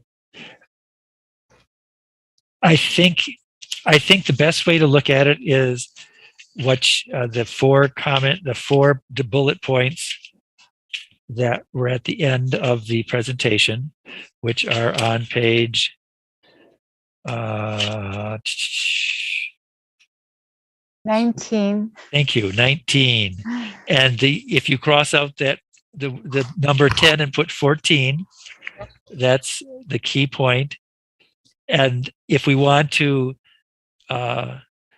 I hear what you're saying, because that will get in writing, and then what I said about and what the administration responded about somebody being able to be tested and get back to work is not there. Maybe we could make that more specific. Dr. Simpson, what do you think? Yes, I'm just trying to quickly go through those pages. So I'm looking at page 4, and it says a 3% positivity rate of the entire school population within a 14-day window will transition a school to virtual learning for 10 days. So that's the current practice. Right. So that would change to 5 days. Correct. But that is on page 19. It is correct. Correct. And Director Taylor, you were wondering about page 4. Is that correct? No, I heard something with page 4, so I was just I'm sorry. For clarity, because I felt like with us saying the page numbers and then the listening public and just making sure this is something we're going to vote on, I need to be very specific of what I'm voting on before I take a vote on it. And it just seemed like we've been kind of going back and forth with pages and then adding on the last part. So yeah, it's a very good point, Director Taylor. And so I think it should be noted that people who had direct contact or who got a positive test can either they wait 14 days or after was it 6 days or 7 days administration? I forgot. You have to take a test. You can take a test. That is for the individuals that are close contact, not the individuals that test positive initially. Those individuals are required to quarantine for a full 10 days. Isolate for a full 10 days. Those close contacts are the individuals that may have that option if they are asymptomatic to test on day 6. And if they get their results back on day 7, and they can return to work. Thank you. That's a further clarification that I think is good to be explicit. So now we're talking about, thank you very much, Dr. Taylor. This is, and helping us out here. So my understanding then, if I can just repeat it, people who have close contact do have to have the 14-day quarantine. People who tested positive on day 6 can get, if they have no symptoms and then they have a negative test, then they could go back on day 7. Is that correct, administration? Okay. Director Peterson, members of the board, I think you just did it the opposite way, because the positive individuals are the people who have to isolate for 10 days. I'm sorry. And those that are close contact have to quarantine for 14 days, but may have the option to return earlier if they test negative on day 6 and get their results back on day 7. I apologize. Thank you very much for clarifying that. Perhaps, Dr. Mann, you could, I don't know if we want to have that as a footnote or something on, I just think Mr. Chair, yeah. members of the board, that is really administrative. That's how the administration is implementing the human resource protocols. And so that would not be a policy measure to be added to a motion. Very good. That is a good point. And so they have the prerogative to amend or change that. I would just ask that they make it very clear in the next Thursday update that that's what the policy is, because I, for one, didn't know that. Perhaps everybody else did, but thank you. Director Gokul-Gandhi, anything else? No? Committee, any other person wish to comment or ask a question or comment on the motion? Mr. Chair? Yes. If I could, I just want to take one more one more opportunity to read the motion into the record. What I have captured by Director Seams and seconded by Director Herndon is that the board adopt the administration's recommendation to reduce the virtual learning period to 5 days after a 3% positivity rate is reached, and keeping the 14-day rolling window. Is that correct? Yes. Okay. And expand student testing and consent to test, and campaign to support student vaccinations, and that no other changes be adopted until the administration can bring a detailed testing plan forward that demonstrates adequate resources and effectiveness. Director Simpson, that is correct on your print? That is correct. Okay, I see Director O'Halloran has a hand up, and then Dr. Carr. Thank you, President Peterson. I am going to vote no on this motion, and I just wanted to explain why. I'm very concerned that we would say we would not consider any other changes until such time as X, Y, and Z are met, especially as it pertains to testing. I always appreciate the administration's aspirational answers when they say they can do things. But if the idea is that we're supposed to test every single student or something, if that's the expectation, I'm just concerned that we would lock ourselves into basically painting ourselves into a corner, stating that we cannot consider any other changes. I also want to revisit the 14-day, 10-day.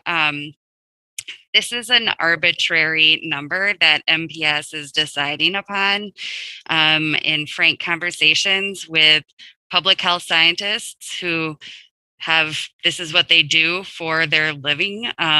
They have told me that this is not based in any current science. The best way that they can approximate how this was arrived at was this was the best thinking from August of 2020. And so when we just say that 3% over 14 days, and then like in Parkside's case, you had students that would have started the clock on day 1, quarantined for 10 days, and then came back in school for 4 days, and then went virtual. And somehow that's contributing to the 14-day window. You have staff that was contributing to that who was cleared to come back to work. And so I'm just concerned that some of our policies or like our actual procedures aren't making sense. And when we as a board get into this stage of the meeting, as we did even in March, we start going off of what the CDC or the DHS is recommending, and we start making recommendations or putting things into the motion that I think frequently muddies the water. And so with an evolving pandemic, whether it's going virtual for the 10 days in January because there was a surge, or that things are changing, and to state that we can't ever make any changes until such time as a plan is brought forward that would meet certain criteria. I'm just really concerned with that. And so I wouldn't vote for this, and I just wanted to explain why. Thank you. Director Carr, then Director Simpson.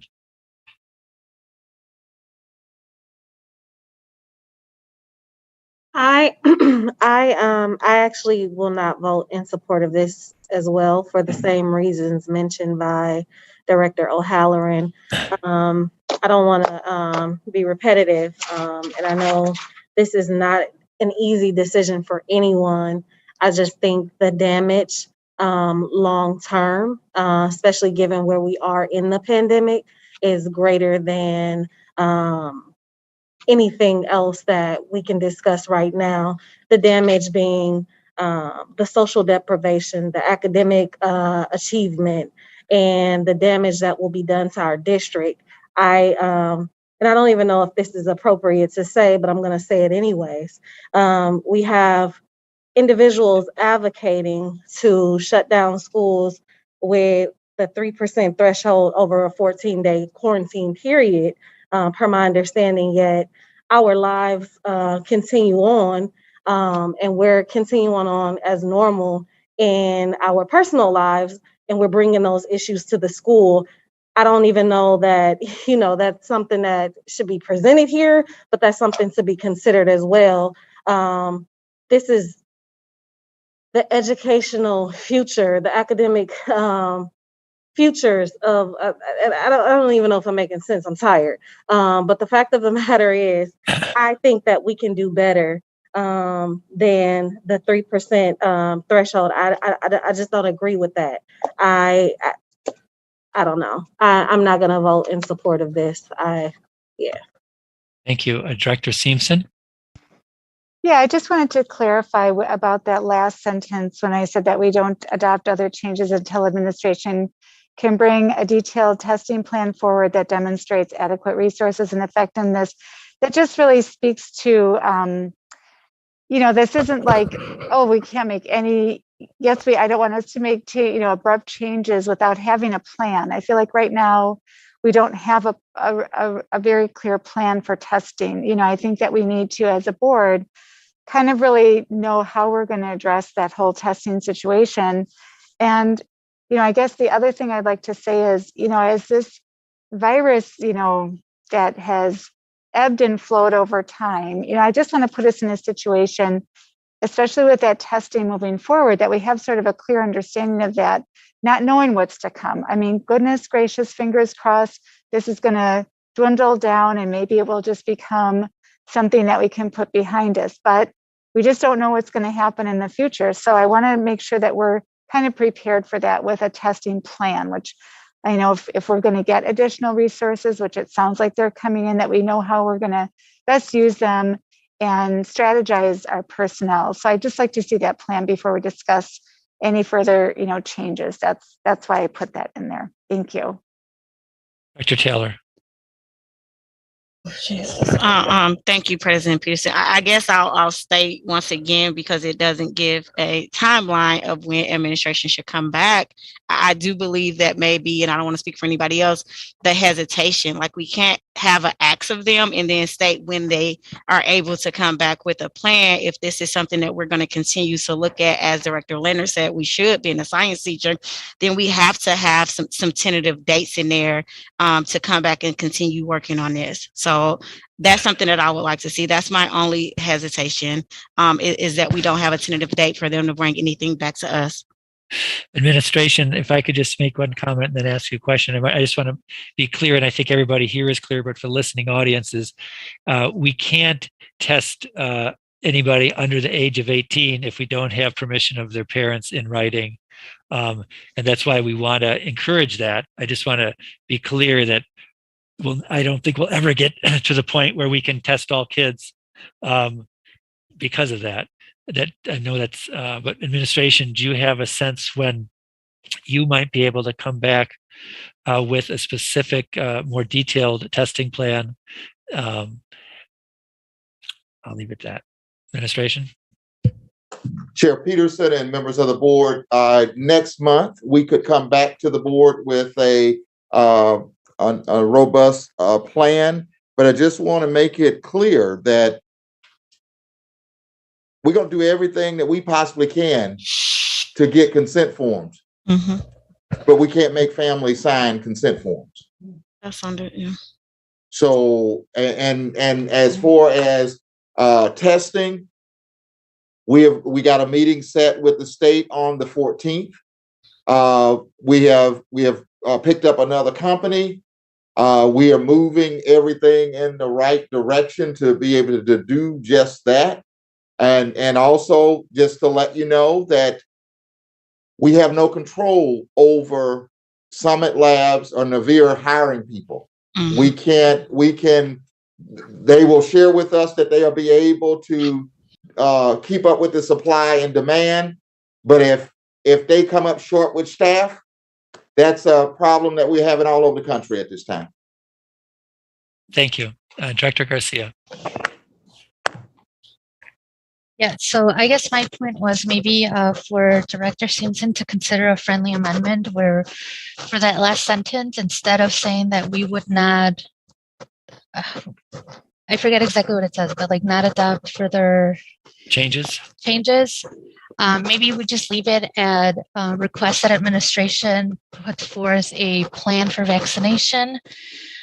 Because regardless, like anything that has policy still has to go through our approval anyway. So I feel like that might be redundant to put that, and maybe that can ease folks' hesitations around being comfortable with these changes.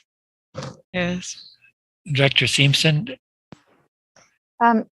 Just about two things. So first, I just want to thank you, administration, for being willing to kind of come back next month to kind of give a realistic testing plan. And I just want to be clear, I am fully aware we will never test every child in the district. So just want to make sure everyone knows that's not my expectation with this. And then I guess for Director Garcia, I would just need like a specific statement. So what you would, like what how would you, what would it be? What's the friendly amendment exactly? Dr. Mann, can you read the last sentence as is right now? Last sentence read, and that no other changes be adopted until the administration can bring a detailed testing plan forward that demonstrates adequate resources and effectiveness. All right, so maybe start the sentence off with administration bring forth a detailed testing plan. A detailed testing plan within a March 2022 board cycle. March 2022 board cycle that demonstrates adequate resources and effectiveness. That demonstrates adequate resources and effectiveness. Director Simpson, would you? Yeah, so if I just want to kind of, so it'd say, instead of like, but that, so it'd just be more like, and that administration bring forward. And I'll second if needed. Is that correct? Director Garcia, am I interpreting that correctly? Yes, that is correct. Okay, so then I guess I would just ask Dr. Mann, I'm sorry, if you could just read the whole thing just to make sure that before I say yes, that I'm saying yes to what I think I'm saying yes to. Go ahead. Would you like me to read the entire motion, or would you like, yes? Yes, please read the entire motion. Okay, 1 second, please. March.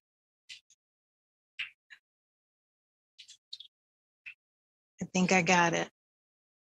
Okay, so the motion currently reads, I move that we adopt administration's recommendation to reduce the virtual learning period to 5 days after 3% positivity is reached, keeping the 14-day rolling window, and expand student testing and consent to test, and campaign to support student vaccinations, and that the administration bring within the March 2022 board cycle a detailed testing plan forward that demonstrates adequate resources and effectiveness. Yes, that would be fine with me. I'm sorry, it should say actually that the administration bring to the board. Okay. Does it need a second? Okay, so the second, Director Taylor, is okay with that? Yeah, I'll second that. Okay. Actually, Director Herndon is the seconder on this, and so these are amendments to the motion. So, okay, Director Herndon, will you accept the amendments to this motion? Yes. So noted. Okay, very good. Director Simpson, do you want to say anything more? No, thank you. That sounds good. Okay, Director Gokul-Gandhi. So I'm just concerned. We're saying, like, the administration has said that we do have the test. I just don't understand how we can, I think, Director O'Halloran's point, it all seems a little arbitrary, number one. And number two, we cannot gauge for the effectiveness of testing because we cannot gauge how many people are going to be in the workforce at that time. And so I am very pro shortening the period of virtual learning, but this last part of the amendment, I just really worry that we cannot in policy say this plan is going to be effective just because of the nature of the way things are going. We really don't know.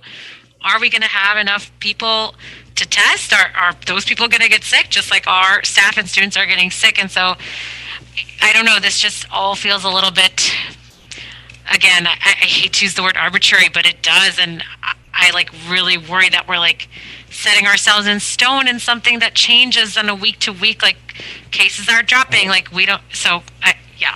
Fine. Director Mann, could you read the last sentence again and see if we can get us out of the stone? Okay. The last sentence reads, and that the administration bring to the board within the March 2022 board cycle a detailed testing plan. Period. Go ahead. Period. Perhaps. Go ahead. What's next? That's all. Yes, no, that would be a great friendly amendment. Dr. Simpson, is it okay if we put a period there? Yes, we may put a period there. And like I said, I just appreciate that administration is willing to come back to this in another month and look at our testing situation and, look at what kind of a plan we have at that point in time. Director Herndon, do you accept the period? I accept it because that's the main thing, is that we get the process and procedure in place. That's why a period there is totally acceptable, because that is what we want to see. Okay. Any other comments on this motion? Seeing no comments, Madam Secretary, could you please call the roll?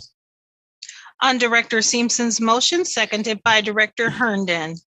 The motion reads, I move that we adopt the administration's recommendation to reduce the virtual learning period to 5 days after 3% positivity is reached, keeping the 14-day rolling window, and expand student testing and consent to test, and campaign to support student vaccinations, and that the administration bring to the board within the March 2022 board cycle a detailed testing plan. That's good. Please take the roll.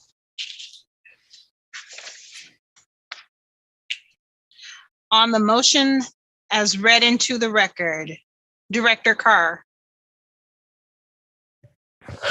With the 3% threshold, I will not be able to support, so no. Director Garcia. Aye. Director Gokul Gandhi. Aye. Director Herndon. Aye. Director Leonard. Aye. Director O'Halloran. No. Director Simpson. Aye. Vice President Taylor. Aye. And President Peterson. Aye. That's 7 ayes, 2 noes. The motion passes. Madam Secretary, what's our next item? Mr. Chair, we are now back to the first item on the agenda, and that is item number 1. Action on a request to retire to executive session. That is action on a request to retire to executive session pursuant to Wisconsin statutes 19.85, parent 1, parent G. Very good. Would somebody like to, we need a motion to do so. Could I have a motion? Director Carr. Mr. Chair, could you please read into the record the exception? That I will now consider a motion to retire to closed session pursuant to Wisconsin statute 19.851G, which allows a governmental body to enter into a closed session to confer with legal counsel for the governmental body who is rendering oral or written advice concerning strategy to be adopted by the body with respect to litigation in which it is or it is likely to become involved. Would anybody now care to make that motion? Director Carr, a second, do I have? I'll second it. I'm sorry, I didn't hear the voices. I think Director Taylor was first. I mean, so she's seconding that motion. I'm sorry, who made the motion? Director Carr. I did. Oh, okay, thank you. Thank you. Okay, and seconded by Vice President Taylor. Correct. Yes. Is there any discussion on that motion? Seeing no discussion, will the Secretary please call the roll? On Director Carr's motion to retire to executive session pursuant to Wisconsin statutes 19.85, parent 1, parent G, in order to consult with legal counsel who is rendering advice regarding litigation in which the board is or is likely to become involved, and seconded by Vice President Taylor. On the motion as read, Director Carr. Aye. Director Garcia. Aye. Director Gokul Gandhi. Aye. Director Herndon. Aye. Director Leonard. Aye. Director O'Halloran. Aye. Director Simpson. Aye. Vice President Taylor. Aye. And President Peterson. Aye. That's 9 ayes. The motion passes. The board will now retire to closed session to discuss information received in accordance with Administration Policy 6.35 pursuant to the statute previously read into the record. The board may reconvene in open session to take action on matters discussed in the closed session, or the board may return from executive session to continue with the remainder of the agenda. Madam Secretary, please note the time. So noted.